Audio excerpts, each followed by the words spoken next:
जय श्री कृष्णा। राधे राधे। आइए सुनते हैं पद्मिनी एकादशी की कथा। एकादशियों का श्रवण करते हुए अर्जुन ने भगवान श्री कृष्ण से कहा, हे प्रभु, अब आप अधिक लौल मास की शुक्ल पक्ष की एकादशी के संबंध में बताएं। इस एकादशी का नाम क्या है तथा इसके व्रत का क्या विधान है? इसमें किस देवता का पूजन किया जाता है? इसके व्रत के किस फल की प्राप्ति होती है? कृपा कर यह सब विस्तार पूर्वक बताएं। भगवान श्री कृष्ण ने कहा, हे अर्जुन, अधिक मास की एकादशी अनेक पुण्यों को देने वाली है। इसका नाम पद्मिनी है। इस एकादशी के व्रत से मनुष्य विष्णुलोक को जाता है। इस एकादशी के व्रत का विधान मैंने सर्वप्रथम नारद जी से कहा था। यह विधान अनेक पापों को नष्ट करने वाला तथा मुक्ति और भक्ति प्रदान करने वाला है। इसके फल व विधान को ध्यान पूर्वक श्रवण करो। दशमी वाले दिन व्रत को प्रारंभ करना चाहिए। इस दिन काशी के पात्र का किसी भी रूप में प्रयोग नहीं करना चाहिए तथा मांस, मसूर, चना, कोदो, शहद, शाक और पराया अन्न, इन सब खाद्यों का त्याग कर देना चाहिए। इस दिन हविष्य भोजन करना चाहिए और नमक नहीं खाना चाहिए। दशमी की रात्रि को भूमि पर शयन करना चाहिए और ब्रह्मचर्य पूर्वक रहना चाहिए। एकादशी के दिन प्रातः नित्य क्रिया से निवृत्त होकर दातुन करना चाहिए और 12 बार कुल्ला करके पुण्य क्षेत्र में जाकर स्नान करना चाहिए। उस समय गोबर, मृतिका, तिल, कुश, आमल की चूर्ण से विधि पूर्वक स्नान करना चाहिए।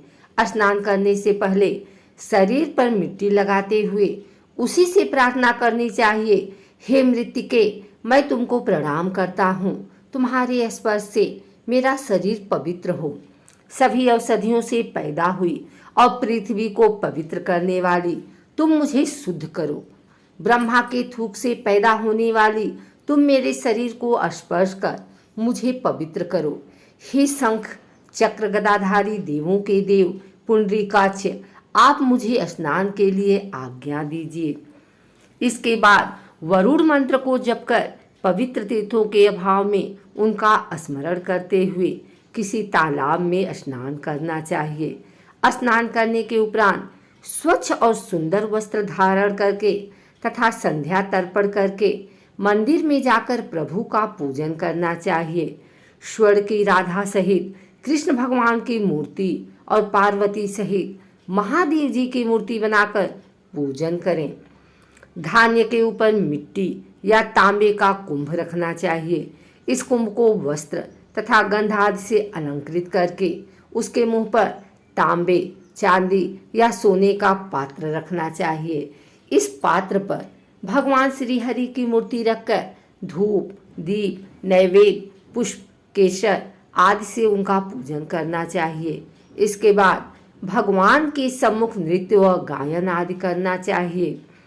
उस दिन पतित तथा रजस्वला स्त्री को स्पर्श नहीं करना चाहिए। भक्तजनों के साथ प्रभु के सामने पुराण की कथा सुननी चाहिए। अधिक मास की शुक्ल पक्ष की पद्मिनी एकादशी का व्रत निर्जल रहकर करना चाहिए। यदि मनुष्य में निराहार रहने की शक्ति ना हो तो उसे जलपान या अल्पाहार से व्रत करना चाहिए। रात्रि में जागरण करके नृत्य तथा गायन करके प्रभु का स्मरण करते रहना चाहिए। प्रतिपहर मनुष्य को भगवान श्री हरि या शंकर जी का पूजन करना चाहिए।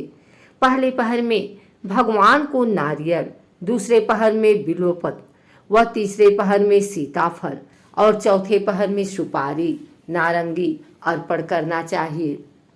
इससे पहले पहर में अग्निहोम का, दूसरे में वाजपेयी यज्ञ का, तीसरे में अश्वमेघ यज्ञ का और चौथे में राजसूय यज्ञ का फल मिलता है। इस व्रत से बढ़कर संसार में कोई यज्ञ, तप, दान या पुण्य नहीं है। एकादशी का व्रत करने वाले मनुष्य को सभी तीर्थों और यज्ञों का फल प्राप्त हो जाता है। इस प्रकार से सूर्योदय तक जागरण करना चाहिए और स्नान करके ब्राह्मणों को भोजन कराना चाहिए। सभी पदार्थ भगवान की मूर्ति सहित ब्राह्मणों को दान देना चाहिए। इस तरह जो मनुष्य विधान पूर्वक प्रभु का पूजन तथा व्रत करते हैं उनका जन्म सफल हो जाता है और इस लोक में अनेक सुखों को भोग कर अंत में विष्णु लोक को जाते हैं। हे अर्जुन, मैंने तुम्हें एकादशी व्रत का पूरा विधान बता दिया। अब जो पद्मिनी एकादशी का भक्ति पूर्वक व्रत कर चुके हैं उनकी कथा को कहता हूँ, ध्यान पूर्वक श्रवण करो।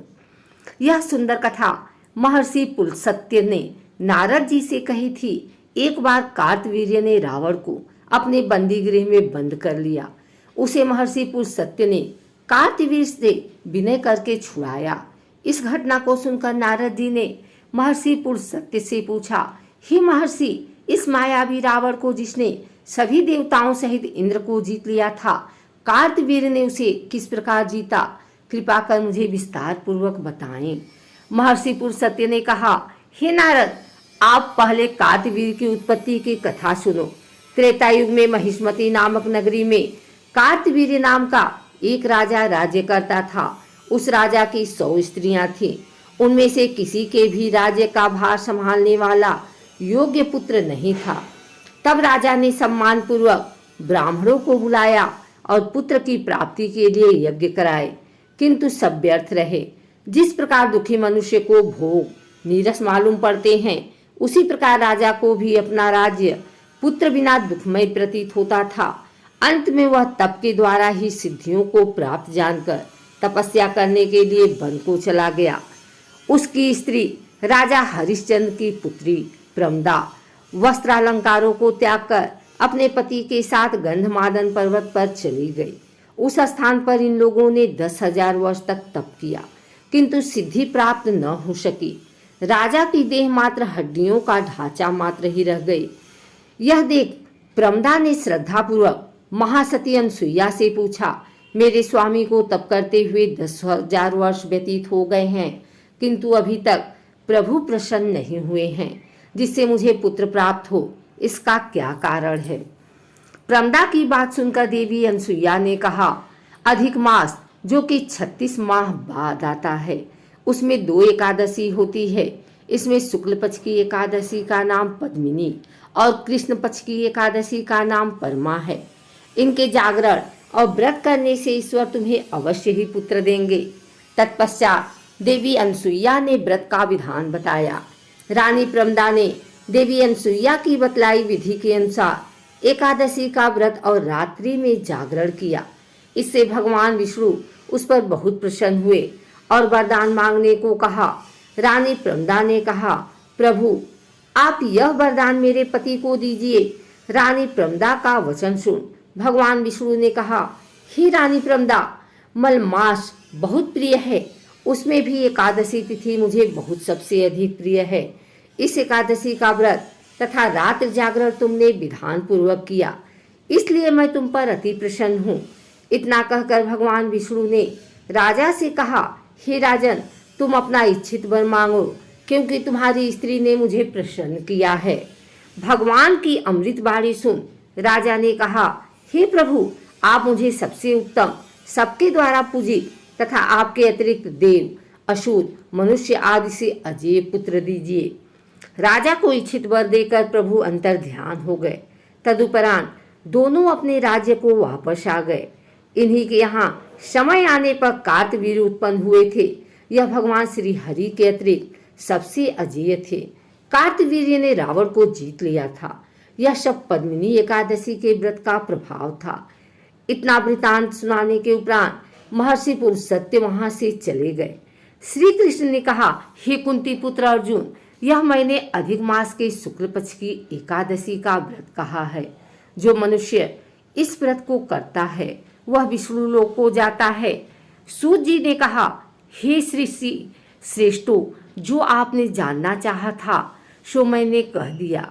अब आप क्या जानना चाहते हैं? जो मनुष्य इस व्रत कथा को सुनेंगे वे स्वर्ग लोक के अधिकारी हो जाएंगे।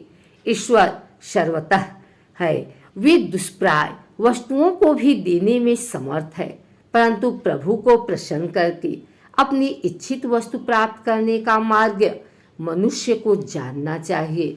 पद्मिनी एकादशी प्रभु की प्रिय तिथि है, जब तप से भी ज्यादा प्रभावशाली इसका व्रत मनुष्य को दुष्प्राप्त वस्तुओं को भी प्राप्त करा देता है।